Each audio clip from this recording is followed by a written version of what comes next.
are now recording. So I would like to start by saying good evening again, everybody, and thank you very much for joining us this evening for the LRGs update webinar. Really appreciate your time tonight. We've got an hour scheduled. We've got some slides to provide a bit of an update. Plenty of time for some Q&A at the end. So we'll see how far we get in the hour that we've allocated for everybody. So I just said I'm recording the meeting just so that we can obviously share this with anybody that doesn't make tonight. And it will be available on the Community Hub on the East West Rail pages in a couple of days' time, hopefully. And what I will suggest for tonight is that if you have questions around anything that I'm going to cover in the beginning here, then you might want to pop them in the chat and we can work back through them at the end of the session. The slides will also be shared on the Community Hub with the recording. So you'll have a copy of the slides and a copy of the recording. Any questions that we don't get around to answering this evening, we'll take them away and we'll answer those, and we'll also publish those on the website as well. So I think the best thing for now is for me to start slides. Excellent. So for this session, pop ourselves on mute. Perfect. Thank you. So yes, so this is obviously an online session. We can use the chat box to ask questions. Please do. As I said earlier, it's been recorded and we will aim to answer the questions this evening. Anything we don't, we will get back to you. And a copy of the slides and the recording and any questions that we don't answer will be published on the website for anybody that didn't hear me say that earlier. So everything will be available on the Community Hub in a couple of days' time. Right, next slide, please. Okay, so it's been a few months now since we saw you. So I'm hoping that lots of you came along to the non-StatCon events that we held between November to January. I did see and speak to a lot of you there, but since then there's been a lot of activity in the project. In particular, yesterday it was announced that Chiltern Railways will be the operator for the first stage of East West Rail. I'm hoping that some of you saw that on the news and through our website, but this is exciting news certainly for those people living at that end of the route. In addition to the announcement of the operator, the Transport Secretary also said that there will be a total of 45 apprentice train drivers hired by Chiltern Railways. There will be additional facilities for driver accommodation in Bletchley, and an additional 30 employees have been hired by Chiltern Railways. I think the big question is, when will people be able to use the service? That's what we get asked a lot. At the moment, Chiltern Railways are aiming to launch services later this year. And as soon as we have any more information on that, then we'll certainly be sharing that with you. But I think for now, it's to keep an eye on Chiltern, keep an eye on the news, and hopefully we'll see passenger services in the next sort of part of the year. Next slide, please. So by ways of project updates, in the last few months since we saw you, there's been what we call the start of prep works for East West Rail. So it's very much sort of first construction activity with the ground investigation surveys. So some of you across the route should have received some emails from sort of myself and the lands team just advising you that we're sort of coming out into your areas to do some land surveys. They will be continuing pretty much for the next 6 months. So as soon as we get notified that these are happening in your area, we will be notifying you at least 2 weeks in advance and then a week before we actually come out, so that you're well aware and that you can clearly share that information with your parishes and wards. We'll continue to do that. There has been a lot of ongoing engagement with land and property owners, and this is ramping up now. Our land and engagement team are extremely busy and will continue to be again over the next few months. I think the biggest activity for us at the moment is that we are analysing feedback from the non-StatCon. I think there was something around 30,000+ feedback online and paper ones we received, not to mention sort of other channels, but we've got a lot of feedback to get through. So we have teams currently working through that, triaging the feedback, and appointing certain parts of that feedback to sort of project teams. But again, more on that will be shared with you all as that develops. We're also looking at ways to reduce potential environmental impacts, and this again is something that the environment team have been very sort of busy on again. And this is really again based on the feedback we're receiving. We're always looking to reduce those impacts where we can. And some of that feedback, and some of the impacts have meant that we've been able to reduce sort of the height of the railway, and potentially looking at how we sort of use land, or if we need land. But again, that will continue to evolve until we head into our statutory consultation. We're reviewing the access and connectivity to our stations. So again, the door-to-door and the accessibility to get to our stations remains very important to us. We're working with our local authorities and their travel and transport teams. And again, this activity will continue right through past consultation. But again, there is a lot of activity in that area, because clearly this is it remains very important to us. We're also working through locations for railway depots. So this is a huge piece of work. And again, we're still looking at where the depots are best placed. And we're hoping to come out to you in the next 3 months or under, in fact, to share more information on that with you. And finally, we are working through the scoping opinion, as well as all the individual responses, but I will probably hand over to my colleague later on in the presentation that can talk a little bit more about that. So I will bring her in later, and you can certainly ask questions about that. Thank you. Next slide, please. So just to give you a bit of a snapshot of where we are. So the consultation obviously happened. We had a lot of traffic on the website, clearly. The most amount of traffic the website had to date when we launched the consultation. Our Facebook page, which was launched about 6 months ago, has also gained lots of followers and continues to be a way to communicate to people, but also people to talk to each other about the project. And that those members are increasing daily. So the feedback here is around 6,000. I think that was the paper ones. Attendance to events was 5,200 people. There were certainly some events where they were so busy, in fact, we had to keep people outside and start to form queues, which we never expected. But please be assured that all of that has been taken away, so that when we do the consultation, we will certainly be looking at potentially bigger venues or holding more events in that area. We certainly don't want people to have to wait outside, but clearly it was a very well attended consultation that we had. So again, really just a snapshot of kind of the statistics around the non-statutory consultation here. Next slide, please. So I'm just going to introduce in my colleague, Siobhan. Siobhan is from our Development Consent Order team, working very closely with East West Rail, say it right. She's going to give you a brief update on the sort of next steps for the consultation. Thanks, Siobhan.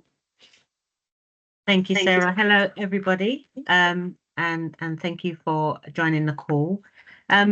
This slide is really just to give a bit of an update since the non-stat consultation. So we are now almost coming to the end of our coding of all the consultation responses. As Sarah said and pointed out before, we had over 6,000 actual feedback forms submitted for the consultation, but breaking that down into individual feedback that people have given on individual topics, it's into the multi-thousands on the feedback we have to process. So we are still in that process. We're coming towards the end of it, and then that's given us time to just pause just a little bit and just really understand what stakeholders have told us, and start to turn around and go back to engage on particular things that they've said. And some of that work has already started, particularly with our local authorities and with environmental bodies, we have started to go back to them on what the issues that they've raised in their consultation response. So soon, towards the end of April, we're looking to publish a summary document. Now, this document really will give an update and summary of how we delivered the consultation, how many people responded, and really given a good idea of the numbers that engaged as part of the consultation, but also it will give an idea on the emerging themes that have come out from consultation feedback, and really provide a framework on kind of what we're going to be engaging on over the next year in the run up to the next consultation. A full report that really outlines what people have said and what we've done about it will be published with the next consultation materials, and that will really give a really detailed outline on what the outcome from the non-StatCon is. Next slide, please. And so this slide really gives an overview of our roadmap over the next few years in our run up to submitting a development consent order. And so we're now engaging off the back of non-StatCon, and looking to really start to cement the design that we want to statutory consult on. But engagement will continue right the way through until we've completed the design after statutory consultation. So we're looking to have that statutory consultation early 2026, and then continue with our engagement and refinements through to the summer of 2026, by which point we will be starting to prepare our submission documents for the development consent order. And some of the key themes that have been really dictated from the non-StatCon that we're looking to engage on going forward is around environment, traffic modelling, highways. These are the things that came up repeatedly during non-StatCon, and we know that we have to go back and nail down the design on our side, and the only way to do that is through good engagement with our statutory stakeholders and others in the run up to StatCon. Active travel and transport was also a big theme, as was public rights of way, construction and construction impacts, and last but not least, station and the wider growth opportunities around the stations. Next slide.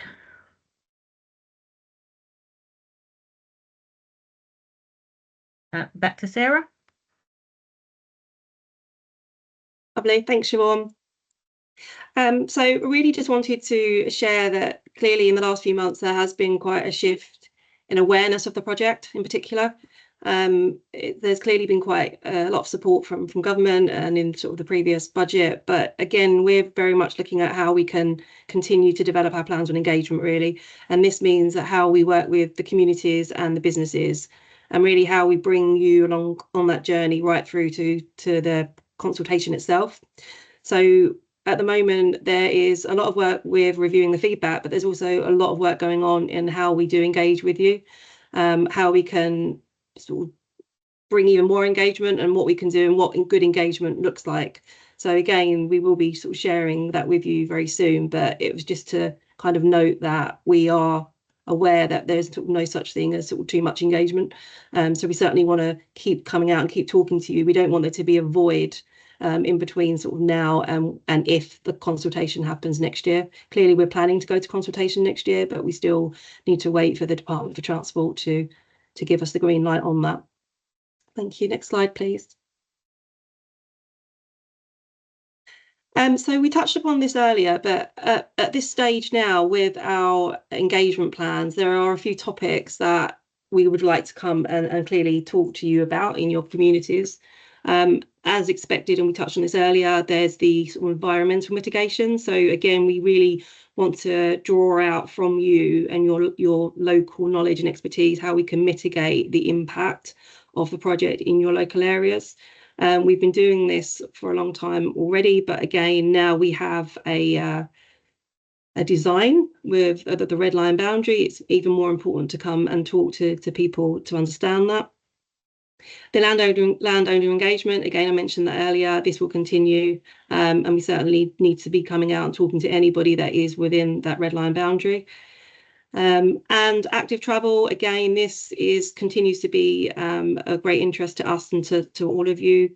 So again, we'll be coming back on that. Design developments, there's some area specific issues. There's some very sort of unique concerns and issues across the area. So again, we're picking that up and coming out and talking to you. Stations and localized opportunities. So there's things in progress looking at how we can support sort of local development plans around the stations and around where we're developing. And we continue to work with our sort of traffic and transport and highways teams across the route so that we can work closely with other projects that are happening along the route, being the sort of the Black Tap, for example. But again, how we can understand how we can working together will clearly sort of help mitigate some of these construction impacts later on. So yes, there's quite a few topics here. So we will be looking to come out and share sort of some thoughts and to take some feedback from you. Great. Next slide, please. So I think it's quite useful, and I think I might bring you back in here, Siobhan, but I thought it was quite useful because I've had quite a few sort of meetings with parishes over the last few months as well. And I think to just explain the sort of process that we have when we take feedback away, there is quite a rigorous process to this and how we sort of reach an agreement on sort of moving that feedback forward into sort of more of a discussion and then potentially sort of design changes. But we have a stakeholder relationship management system, so it's quite a rigorous sort of process here. But everything that you have given us as feedback has been logged. And as Siobhan said, some of that feedback is then broken down even further.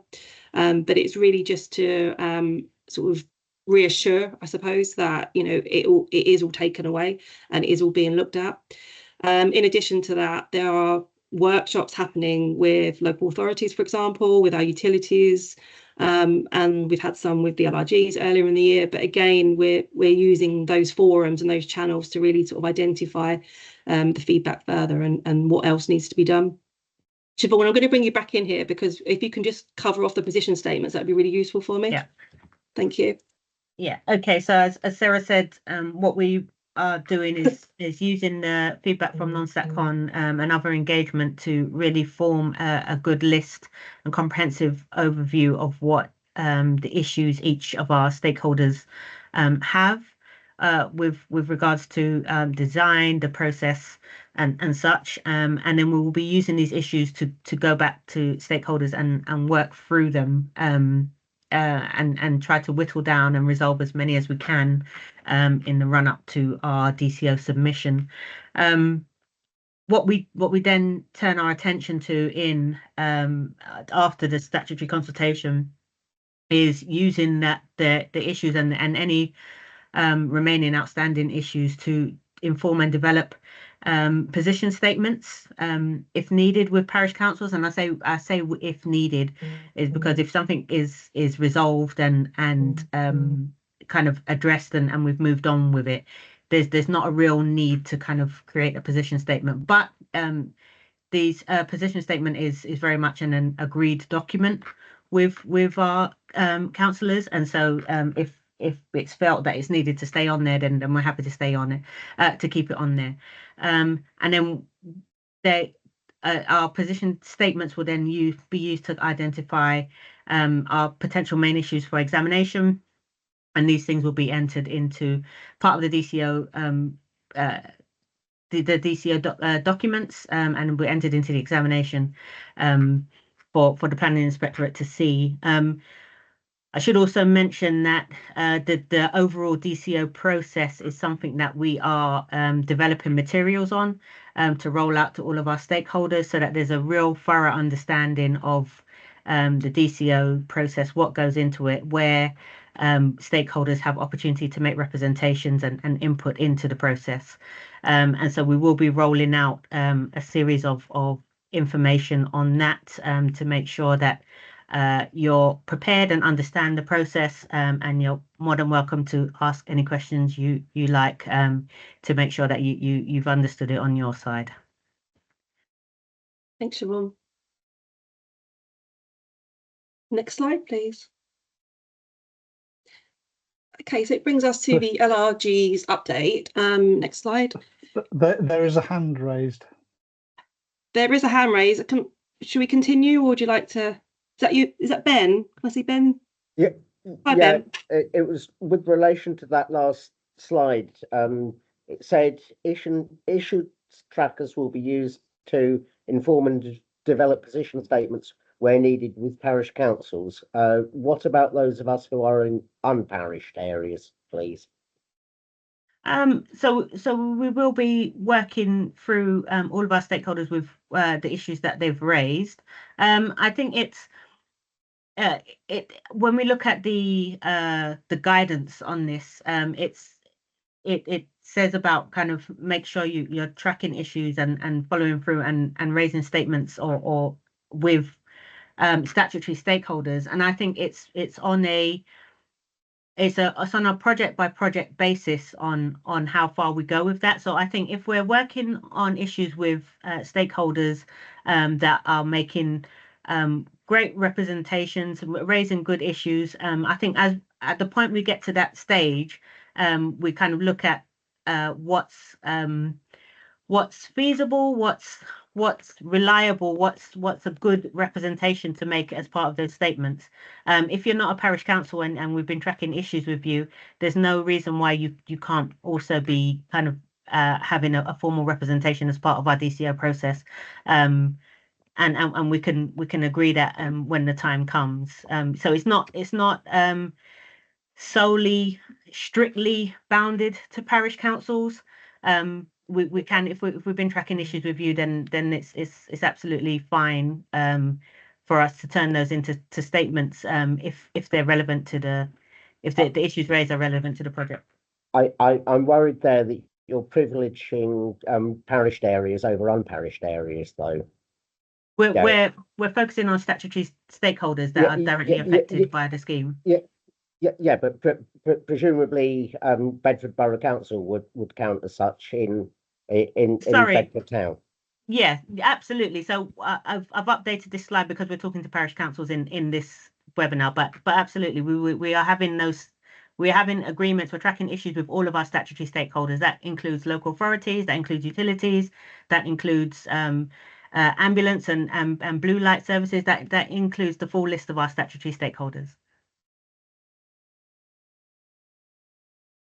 Yeah, and the same applies for Cambridge, I think, as well, because we've got ward members on from Cambridge as well. So, yeah, ward and parishes. But as you say, the wards are being picked up by the sort of county councils to some degree, like Bedford Borough Council is, Ben. So does that explain it a bit more? Yeah, okay.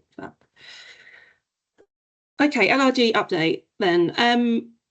So in January, as you know, some of you were invited to some feedback workshop sessions just after the close of consultation.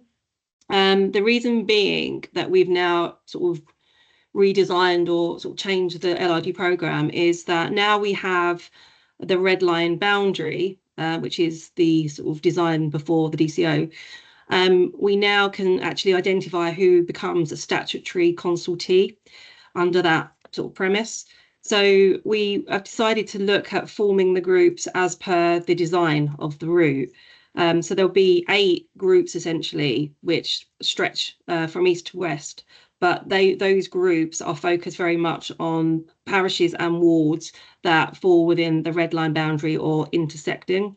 They will be known as enhanced LRGs. It means that we will come out and talk to you as we would do normally, quarterly. But again, we will be able to share with you sort of updates on the design in your area and work a bit sort of closer to you, if you like, now because of the change to the programme and the fact that we do have that red line. Although I should also say, and I said this at many of the events that we ran for consultation, the red line boundary is still subject to change here and there. It's still evolving, but it enables us to really kind of draw those groups together. In some areas, the issues or concerns do spread over quite a sort of largish geographical area. So it seems to make more logical sense to bring those groups together and come and talk to you together. However, that said, I'm well aware that there are neighbouring groups that have similar issues, but they're split. So sort of on that basis, we are asking you to please let us know if you wish to be part of another group. I'm aware there's sort of quite a close connection to sort of Bedford, for example, and then Clapham Green Group. This certainly is not a decision for East West Rail to say who's in and who's out the group. This is merely a suggestion on how we run the groups. So if you feel that you would like to be part of a neighbouring enhanced LRG group, then we welcome you to let us know, and we can certainly issue the invitations. But essentially, it means we can come out and talk to you, bring our engineers, bring our experts, and really kind of cover those areas that are sort of affecting you in that specific area. So that's really sort of the background as to why we're now calling it this sort of enhanced programme. There are now a lot of LRGs that fall outside of the red line boundary. Now we have the red line boundary in place. So this group will be known as the community LRG, and we will still be coming out and talking to you. We'll be hosting webinars. We will be coming out to do community conversations, plus potentially some other sort of community focused events. And you certainly will not hear from us. But it just means that we can sort of refine the groups and bring the numbers down to a degree and concentrate on those parishes and wards that are impacted more so by the route. So I hope that gives you a bit of a understanding as to kind of the rationale behind it. There will be more information on this on the website. And I also just want to say that apologies for the communication that was sent a few weeks ago, where some of the lists of groups were incorrect.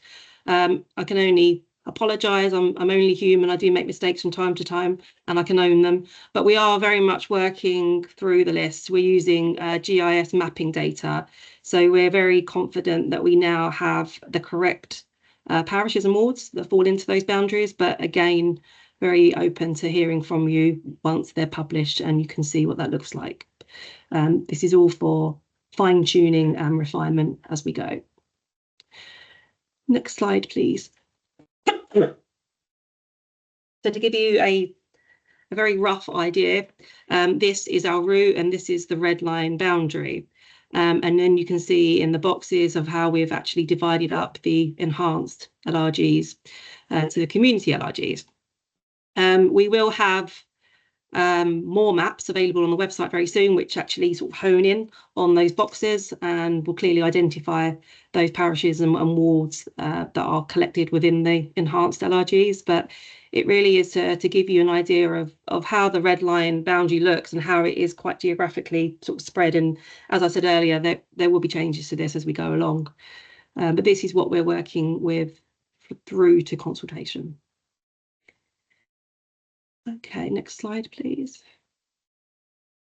So just as a summary, the enhanced LRGs will meet quarterly. We are coming to meet with you between the end of April and the end of June.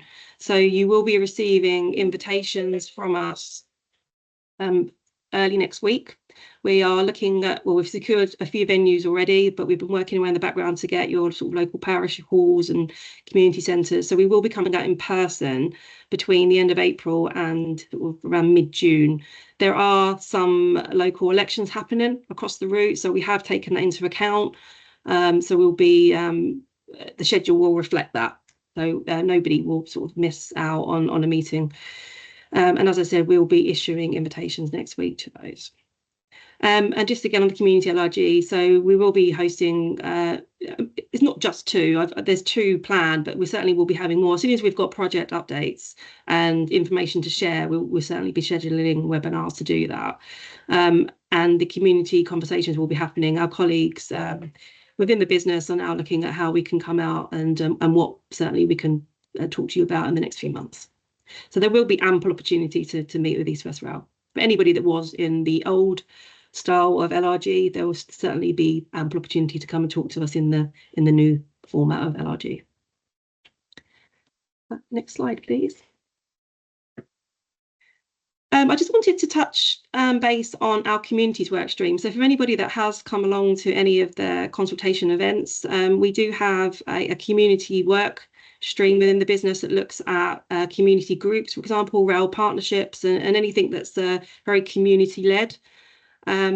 Again, we're always looking at ways where we can hold community conversations, and welcome your feedback on what that might look like in your areas.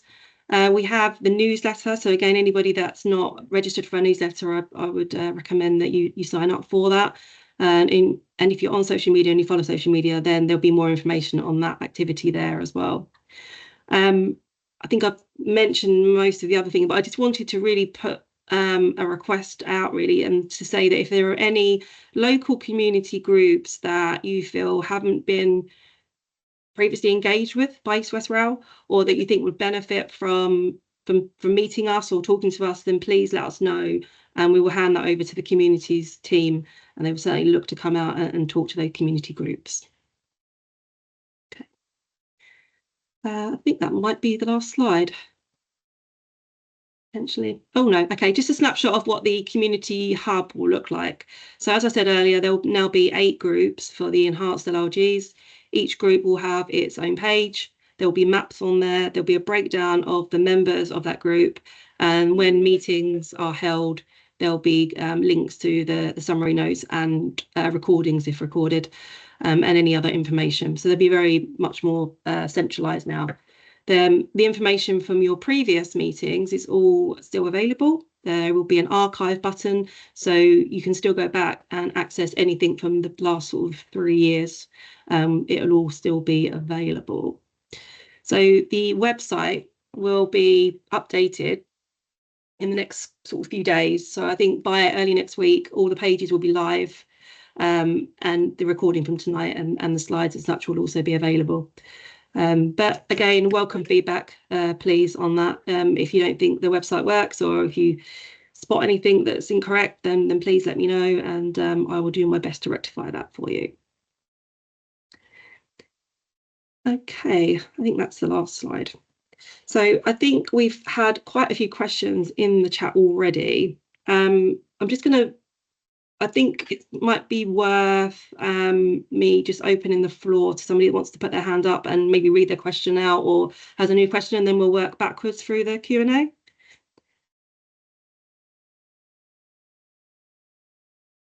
If not, I'll go straight to the Q&A in the chat box.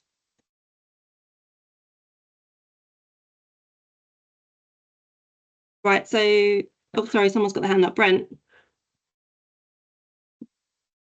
Hi, Sarah. Hi, Brent. A quick question for Siobhan. Siobhan, did I hear it right that you only got 6,000 replies for the non-statutory consultation? Hi there. Yeah, so we've got those are individual feedback forms. So there was over 6,000 individual feedback forms, but if you think about it, yeah, 6,215. But in each feedback form, people have raised multiple issues or queries. Yeah. And so I yeah, okay. understand that. I heard you say that earlier on. So have you had actually less replies to this one than you did to previous ones? Yes, but that's not unusual for this stage of the project. You would expect over time for the responses to reduce as the design is refined. Wow. So 6,000 replies you think's a success? Yeah, particularly with regards to at our events, we had more people attending than before, than any of our other previous consultations.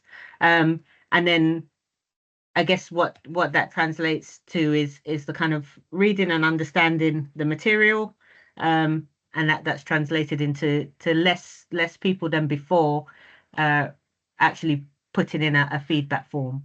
Okay, so that's translating into less replies. Thank you. I've only got one other question that I think is very important. The non-statutory consultation, all the workshops you did, etc. It came out that you've changed the design to go from gradients from 1 in 80 to 1 in 100. Could you give us any updates on that? I don't think so, not at the moment.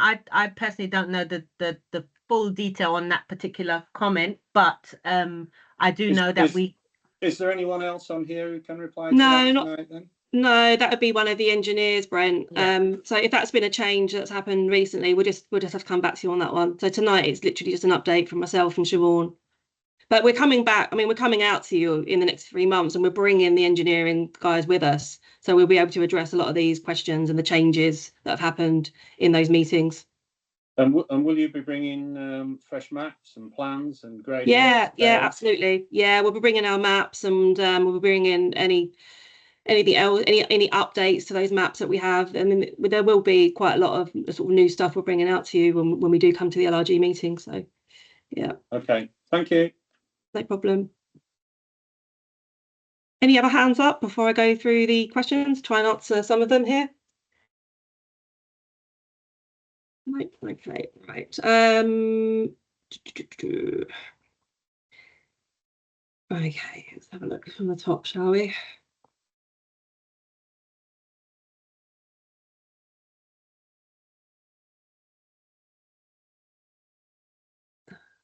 Does anybody want to ask the question? Because there's quite a lot of questions. I can read everyone out, but if you've got a question that you'd like me to answer now, then it might be worth. Eric. Hello there. Well, Brent already asked my question, but I just wanted, this is about the gradient, and I appreciate you can't answer it at the moment. Oh. But the key thing there is you said there's a design fix this summer. Now, for where I'm located in Clapham, if there is a design change, it'll have a different effect on the footprint, and therefore you will need to get our comments back. And you're looking to have one enhanced LRG between April and June. It doesn't give an awful lot of time to us for us to see the revised design and be able to give you comments back. So it was just to make you aware of that. Yeah, no, we're taking all the timings into consideration. So although we're coming out to you with that information, that's not the last time that you can feed back to us on that. It's just so we can come out to you to share it. So we'll make sure that the information that you get in advance, and that there's time to feedback. And there will be, we're saying summer, but there'll be time for you to do that. Yeah, thank you. John Riches next. Thank you. Middle Claydon Parish Council, you in the document you're talking about putting a passing loop in our parish. When is someone going to actually talk to us, because we have issues and concerns about its position and the line side residents? So Yes. That's the first thing. The Okay. second thing is the agents are approaching landowners in our area. The landowners are coming to us to say what's going on, and because the land agents are not talking to us, we can't tell them anything. So therefore you're making us look stupid, and it's not on. Okay. So please, can you put into place proper liaison as we used to have when we had calm meetings every month in the building process? Yeah, okay, so to your first point, we can certainly look to come out and talk to you about passing loops. That's not a problem. So the support team with me tonight can take that away as an action, and I can speak to the engineer, and we can look to come out and talk to you about the design for that. Your second point with the land, we've got a land and property and engagement team that are liaising with the land agents and landowners in the area. If that communication is failing to some degree, then we will look into why that is, because certainly there is a lot of engagement happening. So I'll take that one away and talk to the area manager who's looking after that area, who's liaising with the land agents. So if you let me take that one away, I'll certainly get the land property team to look at that. Okay, thank you. Roy Adams next, I think. Yes, Roy Adams, Stony Stratford Town Council. Some meetings ago, we had quite a long discussion about having coordinated transport in the areas that are being served by East West Rail. Once you've got the bit open from Oxford to Bletchley and onto Milton Keynes, are you then going to sort of arrange with the other rail operators to have sort of coordinated timetables so people can swiftly get, say, from Oxford to Bletchley and then quickly catch a train onto Bedford, should they so desire, or from, say, once they get to Milton Keynes onto Wolverton and points north, that sort of thing? Yeah. And also, will you be talking to the bus operators about so that when you get a train arriving from Oxford into Milton Keynes, they've got sort of rapid passage to all parts of the city? Yeah, I mean the timetabling of the trains is obviously quite a long way off for us, but it's certainly something that we've already sort of considering, because clearly it makes sense for the trains to be connected and for people to use it in the best way they can. Likewise for the bus services. I mean, those conversations with bus services are, with local authorities are sort of happening in the background around connectivity. But I think you would appreciate we're quite a long way off the timetabling yet. But it is certainly something that we would be thinking about. Yeah, absolutely. Thank you. I think Alex Poppleton, you're next.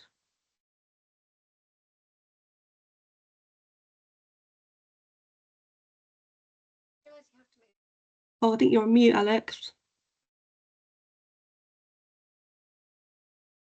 No, you don't. Actually, you don't look like you're on mute, but I can't hear you.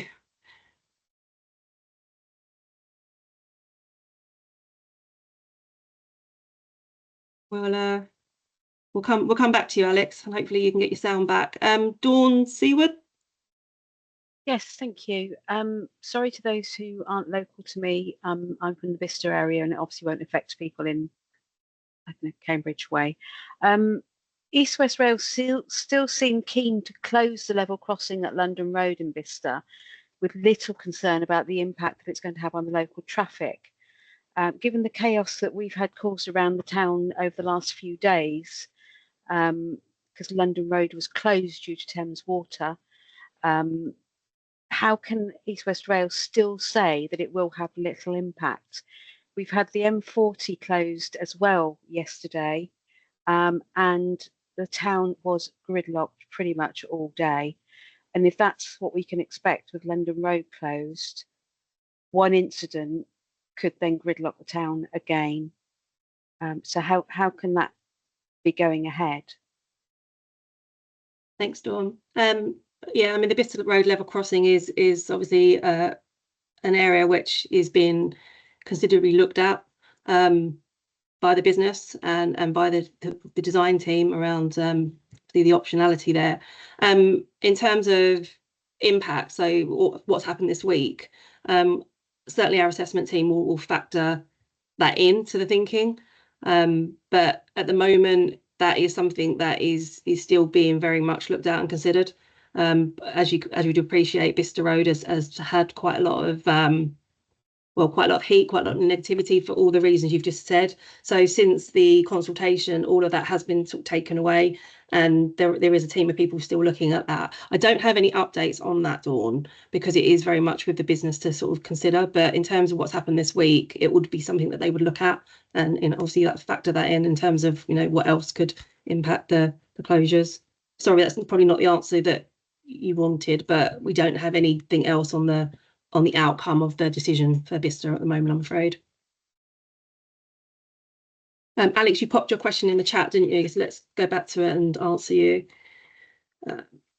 Alex says, can we please have Bletchley, Fenny, Berwick, Woburn Sands and same LRG as over in Milton Keynes? We'll take that away and look at how the groups are laid out, and if that's what everyone prefers, then we'll certainly look to do that for you. I'll have to take that one offline, Alex, but thanks for the feedback on that. Okay, I think I've got John Chilver next. Hi, yes, thanks. I'm Buckinghamshire Councillor for Winslow. I'd fully support what John Richards said earlier, and it would be very good if you could get back to him about the passing loop at Middle Claydon as soon as possible, please. Obviously, at Winslow, we have a new station, and the sooner we can get information about the opening date and the timetable of services, the better. So it would be really good if that could be shared with us earlier rather than later. I did have a couple of questions. One was about the superfast broadband. which I understand is being put alongside the East-West Rail line. And I was just wondering, can we have more information about where the connection points are and how local communities can connect to it and benefit from it?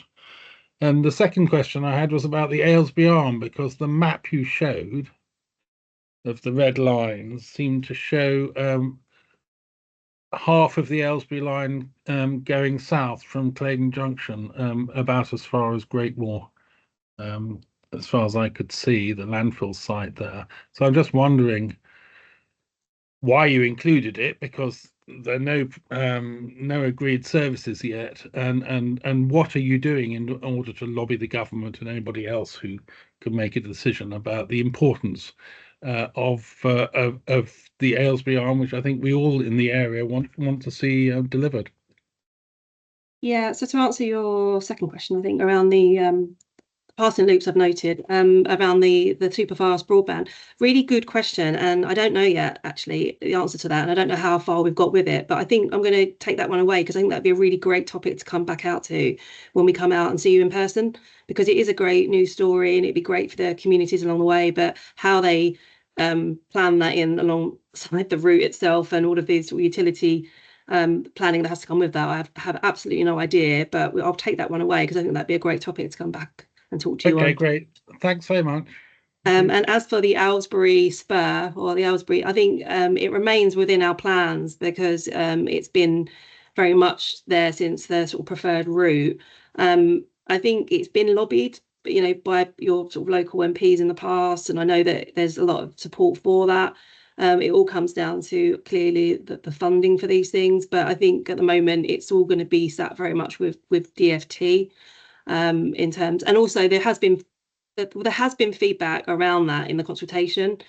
People have sort of commented on what they would like and where they would like a station, so all of that gets fed back to the DFT as well, but I think that's very much out of our hands at the minute. But I would say continue talking to your local MPs and lobby hard. Yeah. Okay, I've great, got thanks. no problem. Councillor Imi Blackburn next, I think. Yes, I had two questions. Would it be possible to share these slides with Queen Edith Community Forum, the leading grassroots organisation in QE, so they can circulate in their weekly email newsletter to residents? Absolutely, no problem at all. Brilliant. And what are, in concrete terms, the opportunities for work for those along the route? How many people have been employed to date? And what are the targets and types of jobs available for Queen Edith's ward in Cambridge? I mean, in terms of jobs along the route, there'll be opportunities for apprenticeships, engineering, construction, sort of at the very top end there. More localized opportunities is something that we'll be looking at as part of our sort of mapping exercise and bringing benefits to the local communities. Saying that, when we start to get into the weeds of that, we will again be coming back out to communities for your feedback on that in particular, because clearly it's very important to try and benefit the local communities that are impacted and also bring the benefits to them. We aren't close enough to what that looks like yet, Imi, but it will certainly be a good piece of work that we would want the communities to be part of. But there certainly we'll be looking to do very much localized to secure localized talent and bring people in from local areas to deliver work. That all factors into. Is it the code of construction, Siobhan? Is that where that comes in? Will we look at that, or is it sort of much later on? Yeah, that detail couldn't be in the code of construction practice, but there is a whole thing about kind of spreading the benefits and looking at the ways East West Rail can bring benefits to local areas specifically. So like I said, we're not quite close to that content yet, but also we are open to feedback on how that shapes over time. Thank you. Alistair, you're next. Alistair Grant. Thank you very much, Sarah. Brickhill Parish Council, could you just give us a bit more? You mentioned something called a railway depot. Can you just give us a bit more information about what that is? Thank you. There are a few depots along the route. I think, actually, Siobhan, I'm going to come back to you on this one because I know you are the expert of depots. But some of the, just to clarify before Siobhan jumps in, some of them were clearly brought to you in consultation, and they differ in kind of what they designed to do. But if Siobhan can sort of go into a bit more of that, I think. Yeah, so in the consultation material, we had indicated some study areas to bring in some depots. So depots are used to kind of areas for trains to turn around, areas for trains to be maintained, areas for staff turnover of train operations, and things like that. It's kind of includes how trains get into and out of those depots, and they need to be placed in strategic locations so that service patterns aren't disrupted. So the fine detail of that we aren't quite at yet, but in the consultation we indicated study areas, and now we're doing that work to refine those study areas and look at working with Network Rail to look at what's the most feasible location for these different types of depots. And so once we kind of get a bit closer to that, then we'll be able to come back and talk about the potential suggested locations, and what that means for local communities and get feedback on it. Thank you for that. Could I just point out that that was not in the consultation material? I mean, I did go to the public display down in Bedford, and it took some effort later to dig it out of the technical report buried in chapter 14, page 419. It took a long time to find it. So that was not something that was particularly published. And potentially that does have a direct impact on Brick Hill, because one of the spots on the map does appear to be in Brick Hill. So I don't feel you're being quite open with the content when you're saying that things are put into public domain, because actually that was not, as far as I could see, and I looked pretty hard for it. No, so we didn't have the depot locations. We had the study areas, as you indicated, and yes, it was in the technical reports.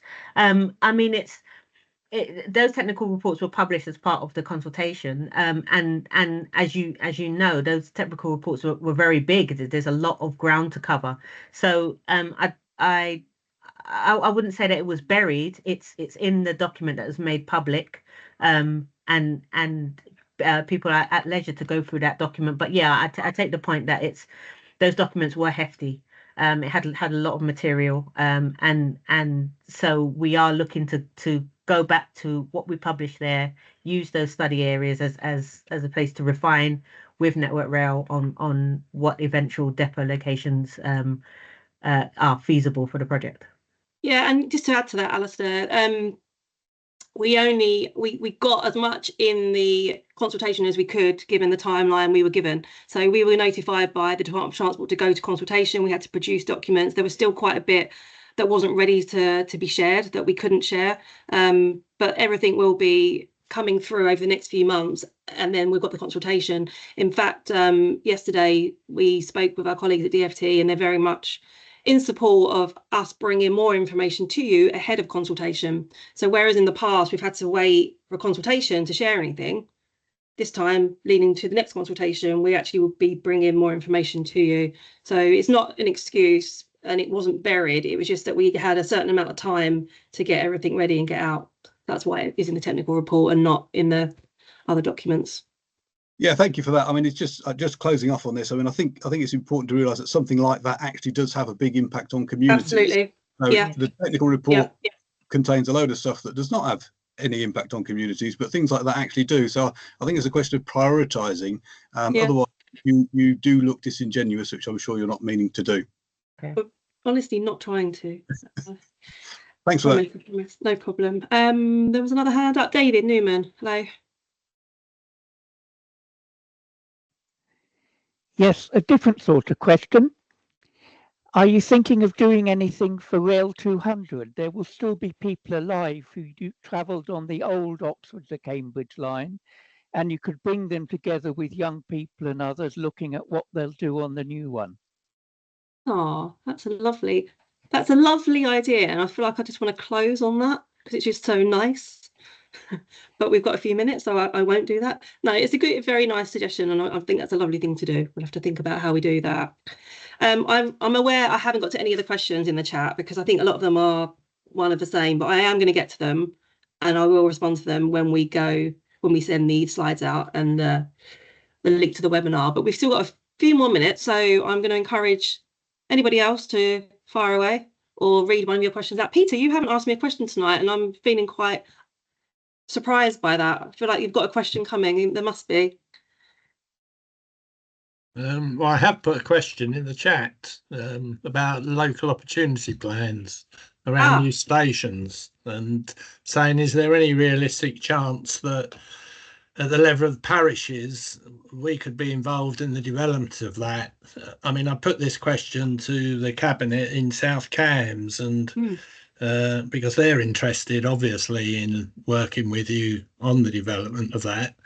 Got absolutely no response to the question.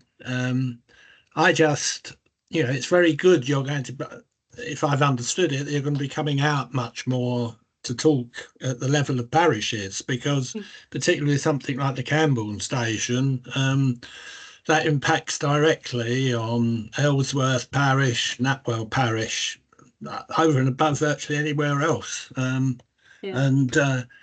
it just feels that we haven't been the focus of any specific discussion around that yet. And obviously, if there are going to be local opportunity plans being developed, that would seem to be a vehicle for that involvement.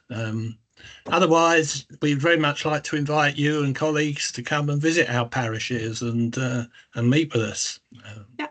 And you'll be aware we're very concerned about access to the station from anywhere north of the A428, which doesn't seem to have received any real consideration at all. So that was my question. Yeah, that's no, that's fine. That's good. Good question. Local development plans. I mean, there is work happening there. Siobhan, how do is that a local authority level, and how can sort of parishes be involved or feed into that? What's the process? Yeah, it is delivered at local authority level, and it's something that East West Rail are feeding into, working with local authorities. That's the LOP work. It's a good question in terms of how parish councils feed in. It's certainly something that we can bring to local authorities that we're working with, and kind of look at ways to widen the circle a bit more. Yeah, it's something to take away. I've already made a note to kind of contact the I LOP mean, team. the parish council is actually the lowest level of local authority. That's right. And our views and the district council's views may not always be in sync anyway. Well, I think that's one to take away and share with everybody, because clearly that's of interest to everybody. So we'll do that, because it'd be. I know there's certainly been some work in the background there, but let's get back to you on that one. As for coming out and visiting, and this goes for anyone else that sort of dropped that in the chat, there is absolutely opportunity for ad hoc meetings for us to come out and talk to you. I would just suggest that you email me, and I can certainly look to do my best to come out. Clearly, we are spreading ourselves across quite a few areas, but I know from my own experience that the meetings that I've gone out to with the engineers and the designers, they get a lot from that, and it's most useful. So please email me, and I'll do my best to set them up. Yeah, it's a date. It's a date. You bring the biscuits. Peter Norris. I thought it was me you were talking to. I know. I was expecting you, Peter Norris. Peter Norris always has a question for me. That's why I said Peter. Peter Norris. It's really to set the Brick Hill Parish's mind at rest. There won't be any depots anywhere near Brick Hill, because you can't put a depot on a 1 in 80 or a 1 in 100 ascent or descent, and it's all up and all down all the way around Brick Hill. There is an error in the maps within the technical report. 2 of the maps that talk about stabling and depots in the Clapham Green area are intersposed. They're changed over. That's an error which we look forward to discussing with you once we get to the enhanced meetings. Noted. Will do. Lot to cover. That's I agree. right. I'm going to run through. I'd like to get everyone's questions in before I close. So I think Brent, you're next. Thanks, Sarah. I noted earlier on when you were speaking, you said that if the consultation happens next year, Mhm. that you're still waiting for the green light Yep. from the Department of Transport. But that's the very first time that anyone for East West Rail hasn't said when it goes ahead. You actually used the word if. Are you getting any sense that it might not do? No, but I've worked here long enough to know that things can change daily, Brent, especially with government and especially with, the volatile world we live in. We've been told to plan for a January consultation, so that's certainly what we're doing, but your guess is as good as mine, But I think if I was a betting person, which I'm really not, I would say it's going to happen in January, yes. Okay, I think thank you. I'd like to add to that and just say part of the if, Brent, is having our internal go no go. So making sure and taking a look and review at the design refinement work we've done, the engagement we've done, Yeah. and the mitigations we've done, and looking, is it ready for consultation?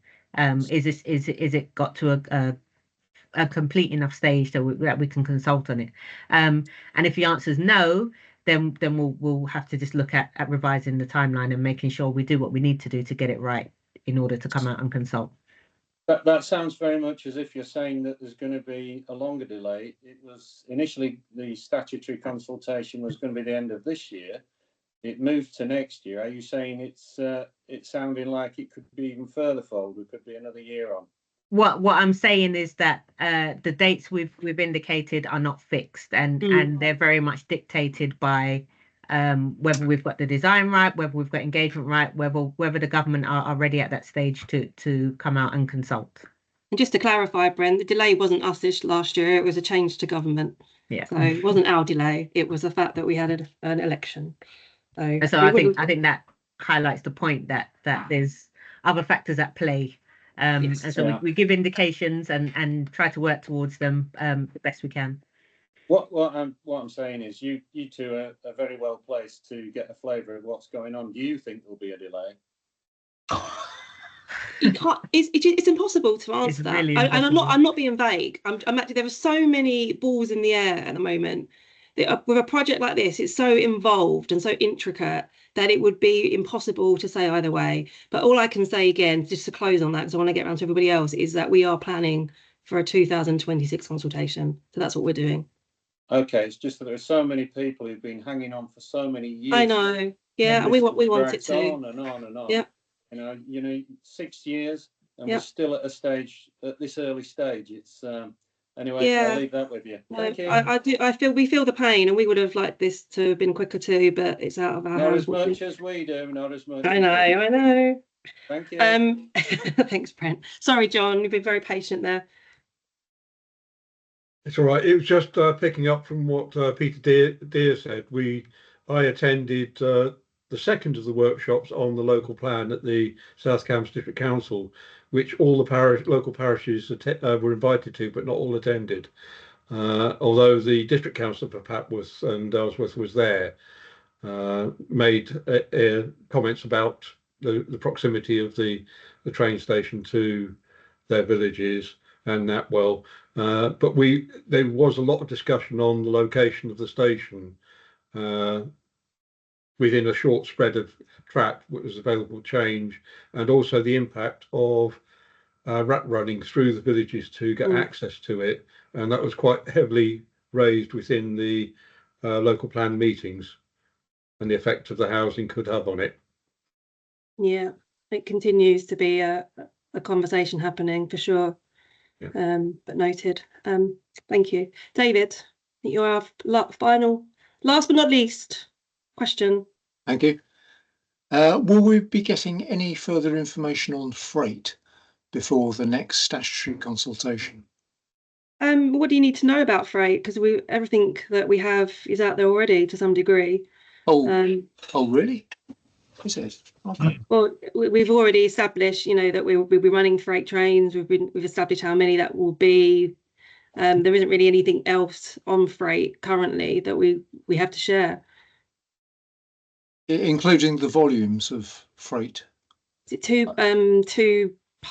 freight trains a day, I think, is the estimate that's gone out, and that's right. what we're still working towards. Yeah. So Right. Yeah. Okay. Yeah, there's been no update on that. I mean, all I can say is that if there is any update on that, then we'll certainly bring that to you. But at the moment, that's the kind of remit we're working towards. Very much what was shared in consultation, non-stat consultation. Okay. Thank you. I don't know how many we've got left, 52, 53. Well, I thank you very much for joining tonight. This was an update on the groups, an update on kind of activity to date. As I say, the changes to the groups is going to be quite substantial. We're going to try and work with it and do our best. But as I say, this won't be the only time we come out and talk to you. But we'll work towards some good agendas, and we will come out, and the invites will come out very soon. It's not, sorry, I just seen that comment come through. It's not a 24-hour service, Penny. We're not running a 24-hour service on the train, so there won't be freight running through the night. Just to clarify that point, or any passenger service running through the night either. That's true. Okay, so that's what we're working towards. They will not be 24 hours, and it won't be running through the night. That's what we've got at the moment. Okay, just want to clarify that point. But anyway, thank you very much for your time this evening. There's been a lot of people on the call. I hope it was worthwhile. I will make my best at getting all of these questions answered, everything available early next week on the website. And I'm sure I'll talk to and see many of you very soon. Great. Thanks, everyone. Thank you. Thanks very much. Thank you. Bye. Thank you. Thank you. Bye. Bye. Thanks very much. Bye. Thank you. You're welcome.